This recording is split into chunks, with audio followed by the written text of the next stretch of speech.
할렐루야. 우리 서로 축복 인사하겠습니다. 하나님 은혜가 함께 하시기 바랍니다. 반갑습니다. 여러분은 세상에서 무엇이 가장 소중하다고 생각을 합니까? 사람마다 다 답이 다를 거예요.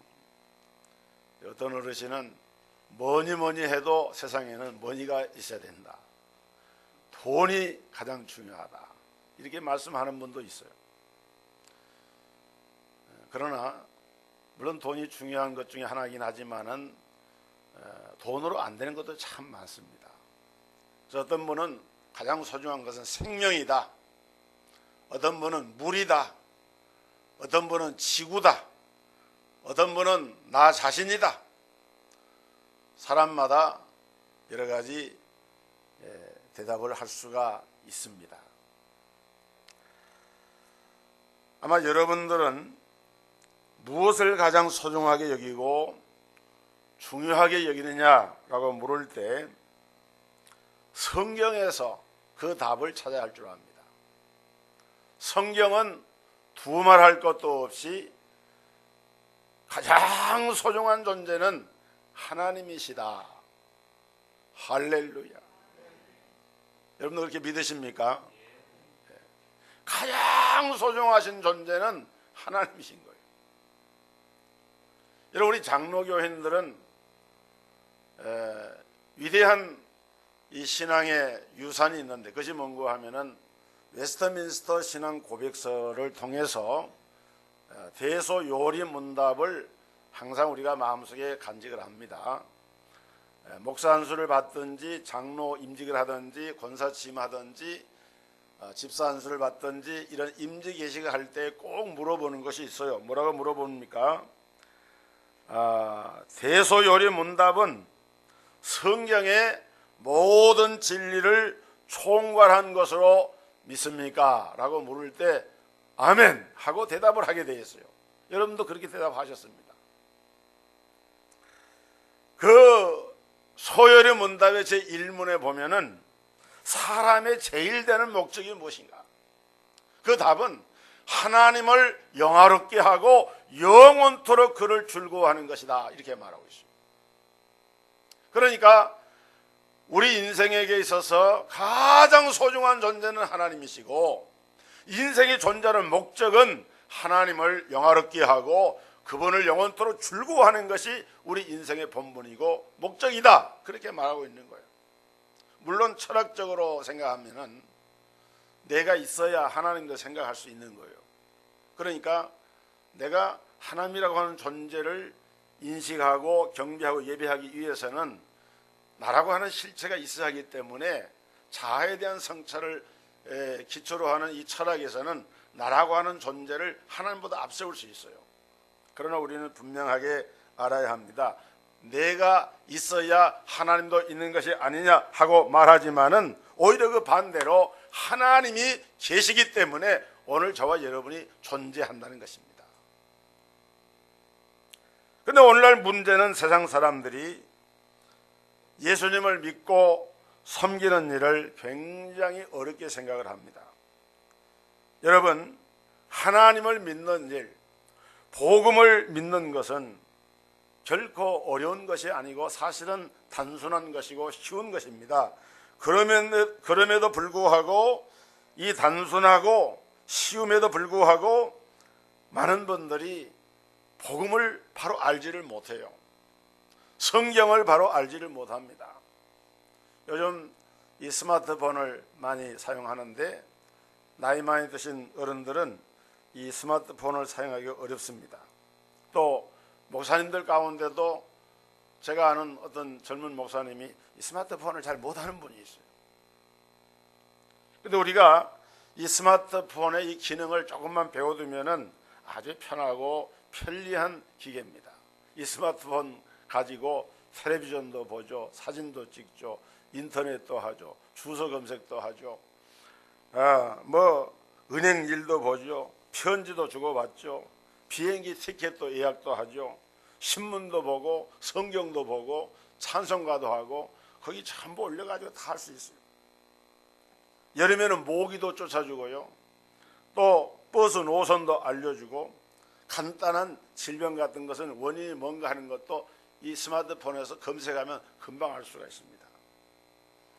이렇게 아주 훌륭한 기능을 가진 이 스마트폰이지만은 그런데 어렵기 때문에 잘 배우려고 하질 않습니다. 차라리 모르는 것이 속이 편하다는 거예요. 본인은 불편하지 않을 수 있어요. 그런데 옆에 있는 사람이 불편합니다. 예전에 우리가 어른들 보면은 한글을 잘 깨우치지 못해가지고 글을 모르는 분이 있어요. 이런 글을 모르는 분은 자기는 별로 안 불편해. 그런데 주변에 있는 사람이 불편한 거예요. 여러분, 그런 것처럼 성경 말씀도 복음도 사실은 단순하고 쉬운 것임에도 불구하고 오늘 많은 사람들이 어렵다고 생각하고 읽으려고 하지 않고 배우려고 하지 않고 복음의 진리에 대해서 이것을 외면을 합니다. 그러나 사실은 이 복음은 매우 단순하고 그 결과도 명확합니다. 그리고 복음이 가져다 주는 그 복은 이 세상에 어디에서도 찾을 수 없는 놀라운 하나님의 복이 이 복음 안에 담겨져 있는 거예요. 여러분, 오늘 우리가 믿은 이 복음은 어떤 것입니까? 오늘 봉독한 이 요한복음 1장에 보면은 예수님에 대해서 증거를 하고 있는데 예수님을 참된 빛이라, 참빛이라, 참빛이다 그랬어요. 따라합시다. 예수님은, 크게 하세요. 예수님은 참빛이다.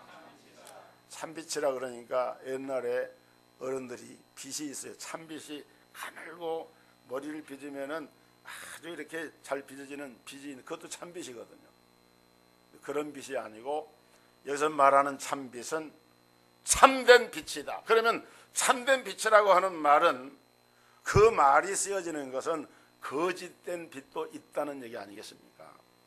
거짓된 빛이 있어요.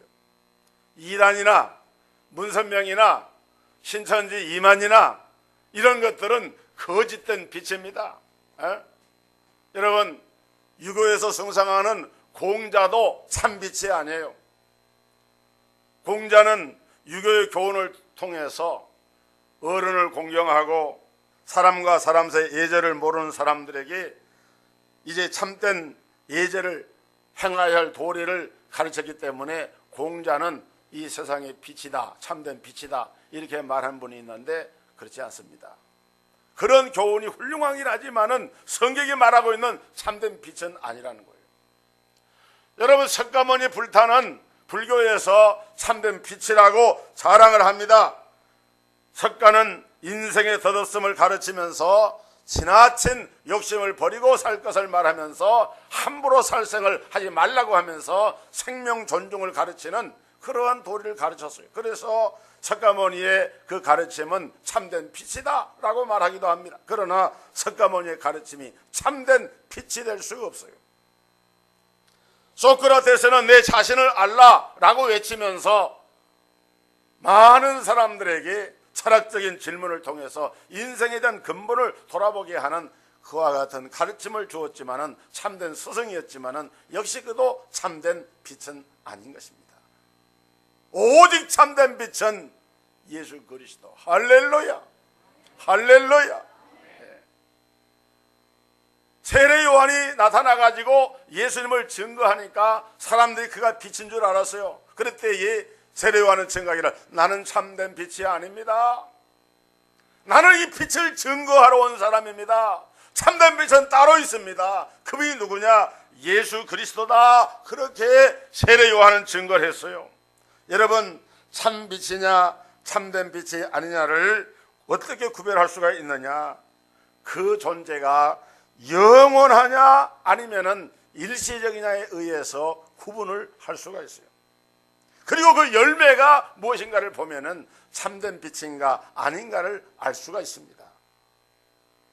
예수 믿지 않는 분이 예수님이 참된 빛이라고 하니까 그것에 대한 객관적인 증거를 요구를 했습니다. 과연 예수님이 참된 빛이라고 하는 증거가 뭐요? 라고 물을 때 우리는 이렇게 대답을 합니다. 먼저 예수님의 가르침을 따르면은 개인이 행복해집니다. 가족이 행복해져요. 어떤 가르침은 개인을 불행하게 하고 가정을 파괴하기도 합니다. 여러분, 이단 따라가다가 처음엔 좋은 것 같았는데 가정 파괴되고 사회에서 도태되고 그런 일 얼마나 많습니까? 또 예수님의 가르침은 인간을 변화시키고 사회를 발전시키는 동력이 됩니다. 예수 그리스도를 바로 알고 복음을 받아들이면 개인의 변화가 일어납니다. 사회의 변화가 일어납니다. 복음의 능력은 엄청난 다이너마이터 같은 힘이 있어서 기존의 질서를 새로운 질서로 바꾸고 하나님의 생명의 질서로 바꾸는 역사가 일어납니다. 그런데 여러분, 인도 같은 나라 보세요. 인도는 중국 다음으로 인구가 많습니다. 인구가 11억이 넘다 그래요. 그런데 그 인도라고 하는 나라가 발전을 하지 못해요. 아직도 가난한 나라입니다. 왜 그러느냐? 인도에는 계급제도, 카스트 제도가 있는데 이 카스트 제도가 굉장히 그 사회의 정체적인 요소가 돼가지고, 그런데 이런 카스트 제도를 만드는 그 원인을 제공하는 종교가 있는데 그것이 힌두교예요. 힌두교에서는 모든 동물들이 신입니다. 소도 신이고 쥐도 신이고 원숭이도 신이고, 그리고 이제 계급을 두어 가지고 그러다 보니까 사회가 정체되고 구조적으로 조직적으로 안 되게 돼 있어요. 어떤 신앙을 가지고 어떤 참된 빛에 의해서 조명을 받냐에 따라서 사회가 어두운 사회가 될 수도 있고 밝은 사회가 될 수도 있습니다. 또 한 가지, 예수님의 가르침은 시간과 공간을 초월해서 모든 인간에게, 모든 사람에게 적용이 된다는 것입니다. 여러분, 예수를 믿으면 개인이 행복해지고 가정이 행복해집니다. 예수님을 믿으면 형편없는 사람도 훌륭한 사람으로 변화가 되고 사회나 국가도 발전을 합니다. 예수님의 가르침은 동서고금을 막론하고 모든 사람에게 적용되어질 수 있는 귀한 복음입니다. 이 세 가지 기준과 원리에서 비춰볼 때 예수 그리스도의 복음은 참된 빛이다 하는 것을 우리가 알 수가 있는 것입니다. 그 참된 빛이신 예수님이 이 세상에 오신 것, 이것이 바로 우리에게 복음이다. 할렐루야. 그런데 오늘 이 빛이 각 사람에게 비추어졌다. 오늘 9절에 보면은 참빛 곧 세상에 와서 각 사람에게 비추는 빛이 있었나니 그가 세상에 계셨으며 세상은 그로 말미암아 지은 바 되었으되 세상이 그를 알지 못하였고 그랬어요. 여러분, 참 빛이신 예수님은 이 세상에 오셔서 특정인에게 빛을 주시지 않았습니다. 세상의 각 사람에게 이 빛을 비춰주셨어요. 그래서 예수님은 각 사람에게 비추는 빛이시다. 이 빛이 오늘 이 시대를 사는 저와 여러분에게도 비추어졌습니다. 이 복음의 빛이 비추어졌어요. 어떻게 비추어졌습니까? 복음 전파자를 통해서, 전도자를 통해서 어둠 속에 있던, 흑암 속에 있던 저와 여러분들이 복음의 빛을 딱 받아가지고 그 빛 가운데로 나가게 되어진 거예요. 오늘 이 시간에도 전 세계에 흩어져 있는 수많은 선교사님들이 이 복음의 빛을 전하고 있습니다. 오늘 이 시간에도 한국교회 각 교회 강단마다 복음을 선포하는 주의 종들이 하나님의 복음을 선포하면서 예수 그리스도의 복음의 빛을 전파하고 선포를 하고 있습니다. 할렐루야. 오늘 여러분이 이 말씀을 듣는 이것이 바로 예수 그리스도의 생명의 복음의 빛을 우리가 받았기 때문에 복음을 들을 때마다 아멘으로 화답을 하는 거예요. 얼마나 귀하고 감사한 일인지 모릅니다.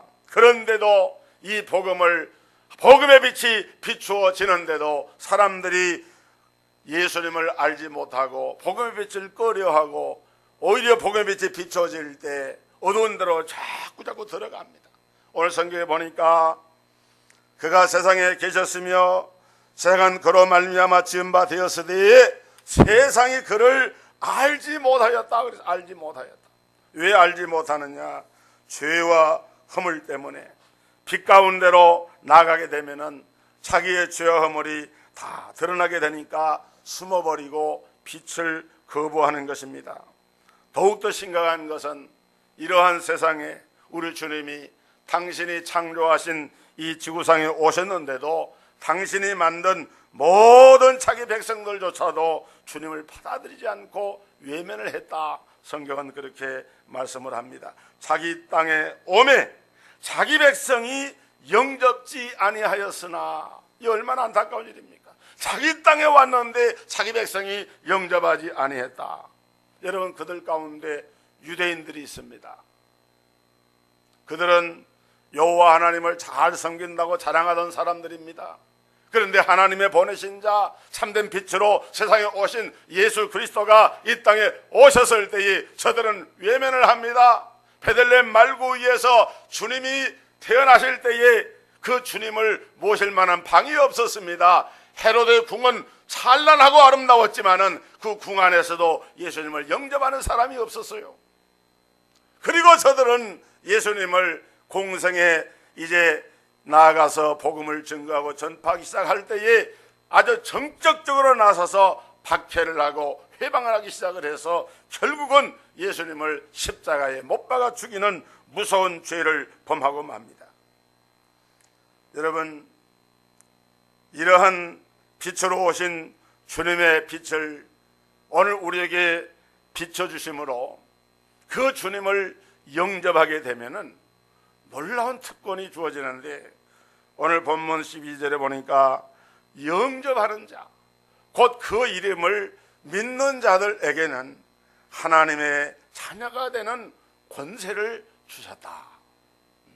영접하는 자, 곧 그 이름을 믿는 자들, 이것이 바로 복음인데, 복음은 바로 예수님의 그 이름을 믿는 것이고 예수님을 영접하는 것, 이것은 어려운 일이 아닙니다. 힘든 일이 아니에요. 그냥 주님을, 예수가 그리스도이심을 믿고 그분이 하나님의 아들이심을 믿고 그분이 내 죄를 위해서 이 땅에 오신 구세주인 것을 믿고 고백하면서 주는 그리스도시요 살아계신 하나님의 아들이심을 내가 믿습니다 하고 믿고 고백하면 그 순간에 주님은 우리 마음에 들어와 계시는 거예요.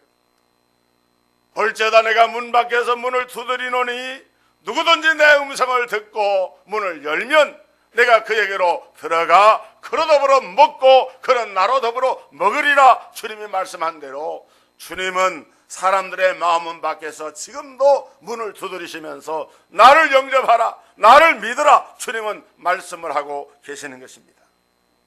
그리고 이렇게 해서 예수님을 영접하게 되면 놀라운 특권이 주어지는데, 그 특권이 무엇이냐? 하나님의 자녀가 되는 권세를 주신다 그랬어요. 하나님의 자녀가 되는 권세를 주신다. 할렐루야.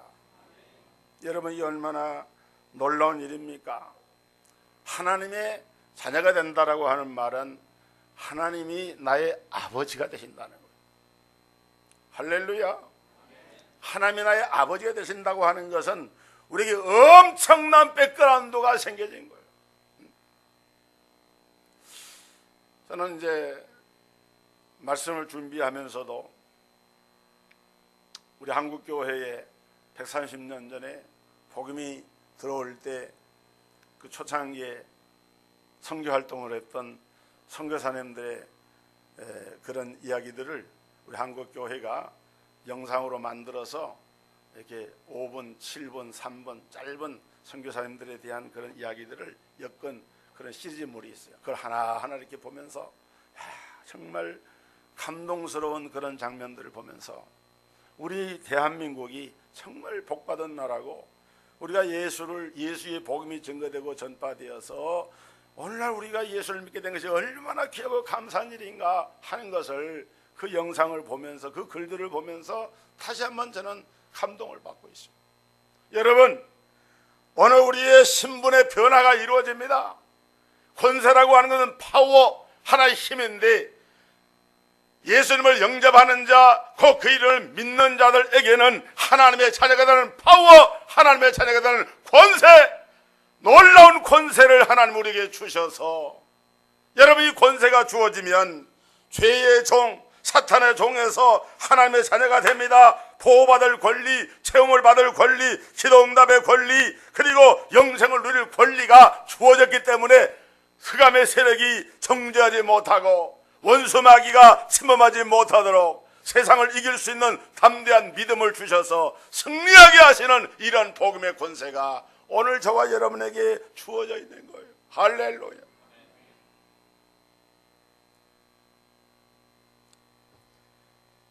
그런데 이렇게 놀라운 권세가 우리에게 주어졌다 그러니까 실감을 못해요. 왜냐하면 자기가 한 게 아무것도 없거든. 세상에서는 무슨 어떤 걸 얻으려고 하면 값을 지불해야 되지 않습니까? 근데 우리가 예수를 믿은 것 밖에는 무슨 한 것이 없잖아요. 그러니까 이게 혹시 싸구려가 아닌가? 소위 값싼 은혜라고 하는 말이 여기서 나온 거예요. 우리가 이것을 착각을 해서는 안 돼. 망각해서는 안 됩니다. 예수 믿고 구원받은 은혜가 너무도 고귀한 권세고 훌륭한 것인데 너무 쉽게 주어진다고 생각하니까 가짜가 아닌가 의심을 한다는 거예요. 여러분, 세상 사람들은 비싼 것이라야 좋은 줄 압니다. 그래요, 안 그래요? 어떤 백화점에서 실제 있었던 일인데 밍크 코트를 딱 진열해 놨어요. 값이 30만 원이었습니다. 근데 30만 원짜리 밍크 코트가 세상에 있습니까? 너무 싸거든요. 그런데 한 주간 동안 걸어놔도 누구나 물어본 사람이 없더래요. 직원이 뒤에다가 공짜를 하나 딱 더 붙였어요. 300만 원. 그 다음날 바로 그냥 사가더래요. 싼 거는 비지떡이고 비싼 거라야 그래야 그게 가치가 있는 것이다. 사람들은 다 그렇게 생각을 해요. 여러분, 우리 하나님이 주시는 구원도 겉으로 보면은 값없이 주는 공짜 같아 보이기 때문에 형편없이 하나님께 주신 그 은혜와 축복이 대단한 것임에도 불구하고 사람들이 그 가치를 잘 알지를 못하고 잘못된 평가를 하지만은, 그러나 실상은 독생자 예수 그리스도의 십자가의 피 흘리심의 공로가 있었기 때문에 우리가 그 은혜로 말미암아 구원을 받게 되고 하나님의 자녀가 된 것이지 거저 받은 것이 아닙니다. 엄청난 대가를 지불했어요. 우리는 구원을 값없이 공짜로 누리지만 우리 하나님은 그것을 위해서 엄청난 값을 치르신 것입니다. 그분이 값을 치르셨기 때문에 우리는 영접만 하면 되는 거예요. 여러분, 중요한 것은 오늘 내가 하나님의 자녀가 된 것은 나의 선택에 달린 것이 아니라는 것입니다. 내가 선택한 것이 아닙니다. 이는 혈통으로나 육정으로나 사람의 뜻으로 나지 아니하고 오직 하나님께로부터 난 자들이니라. 여러분, 우리가 혈통, 자기 혈통 자랑하는 분도 있어요. 자기는 아무개 성씨 몇 대죠, 몇 세 손이라고 하면서 자랑을 합니다. 혈통 구원받는 것과 아무런 상관이 없어요. 육정, 사람에 의해서 우리가 어떤 호불호가 있습니다. 이 사람은 인품이 훌륭해, 이 사람은 가진 것이 많아, 이 사람은 덕이 있어, 이래가지고 사람들이 그 사람을 따르고 하는 거 있어요. 이게 육정입니다. 여러분, 혈통으로나 육정으로나 사람의 뜻으로 말미암아 우리가 나는 것이 아니라 어디로 납니까? 위로부터, 하나님께로부터. 하나님이 선택을 하십니다. 하나님이 부르십니다. 하나님이 의롭다 하십니다. 하나님이 우리를 하여금 그렇게 한 다음에 당신의 자녀를 삼으시는 것이지 우리의 마음에 의해서, 선택에 의해서 구원받는 것이 아니라 그 말이에요. 오늘 그렇기 때문에 하나님은 당신의 백성을 택하시고 부르시고 믿게 하시고 의롭게 하셔서 결국은 구원에 이르게 하셨는데, 우리가 할 일은, 구원받는 일에 있어서 우리가 할 일은 아무것도 없고 다만 구원받은 후에 우리가 해야 할 일이 있는데, 그것이 무엇이냐? 열심히 예배드리고 열심히 충성하고 열심히 헌신하고 열심히 봉사하고, 그러나 구원은 오직 하나님께서 은혜로 주신 것을 믿어야 할 줄 아시기를 바랍니다. 사도 바울은 에베소 2장 8절에 너희가 그 은혜로 인하여 믿음으로 말미암아 구원을 얻었나니 이것이 너희에게서 난 것이 아니요 하나님의 선물이라. 하나님의 선물입니다. 은혜도 선물이고 믿음도 선물이고 구원도 선물입니다. 엄청난 선물을 우리가 받아가지고 하나님의 자녀가 되었으니 한마디로 이것을 하나님의 은혜라고 이렇게 말하는 것입니다. 은혜로 말미암아 구원받았다. 이제 예수님이 하나님의 아들이시고 그분이 나를 위해서 십자가에 피 흘려 죽으신 것을 믿는다면 우리가 하나님의 자녀가 되었는데 이것은 내가 얻은 것이 아니고 하나님께서 선물로 주신 것으로 우리가 받았다고 하면은 아직도 이 복음을 깨닫지 못하는 사람들에게 우리가 해야 할 일인데 그것이 뭐냐? 복음을 전하는 거예요. 복음을 전하는 것입니다. 하나님이 세상을 이처럼 사랑하사 독생자를 주셨으니 이는 저를 믿는 자마다 멸망치 않고 영생을 얻게 하려 하심이니라. 누구든지 주를 믿기만 하면은 멸망받지 않고 영생을 얻게 됩니다. 그렇기 때문에 우리가 복음을 전해야 할 이유는 믿어야만 구원을 받기 때문에 우리가 복음을 전하지 않으면 안 되는 거예요. 요한복음 14장 6절에 내가 곧 길이요 진리요 생명이니 누구든지 나로 말미암지 않고는 내 아버지께로 올 자가 없느니라. 여러분, 우리 하나님 아버지께로 다 나아가야 되는데, 천국에 들어가야 되는데, 구원받아서 영생 복락을 누려야 되는데, 어디를 통해서? 예수님을 통해서만이 그 길이 열려지는 것이지 예수님 외에는 다른 길이 없다는 거예요. 다른 길이 없어요. 이것을 우리가 확신하고 믿는다고 하면은 우리가 복음을 전하는 일에 주저할 수가 없어요.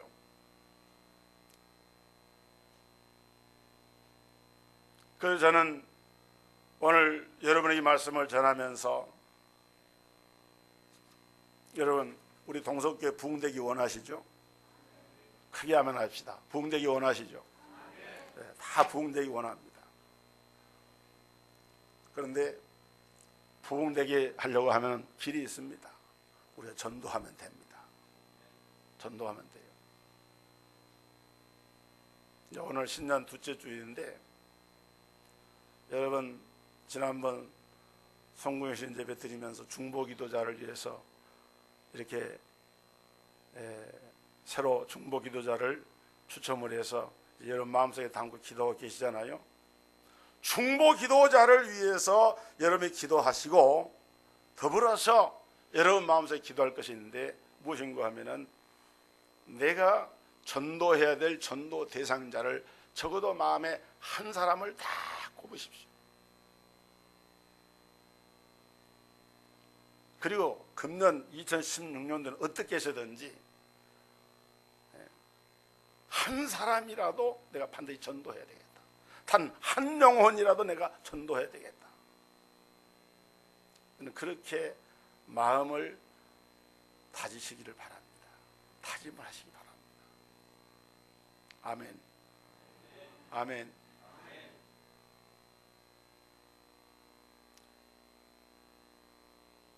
12사람 전도해라. 100명 전도해라. 그러면은 겁이 나서 못할 것 같아요. 근데 2016년도 52주 동안 1년 동안 살면서 한 사람 전도 여러분 못하겠습니까? 한 사람 전도.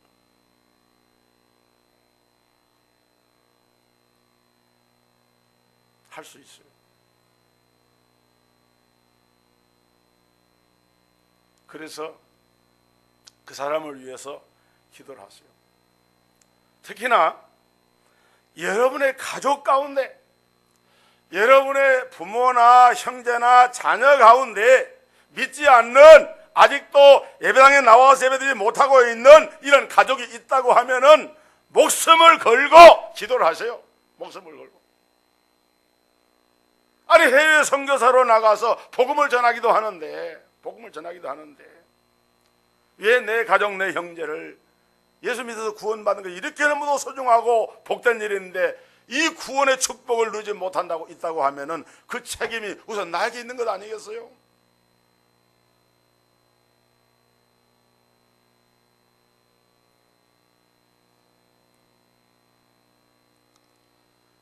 오늘 우리 예수님만이 구원의 길입니다.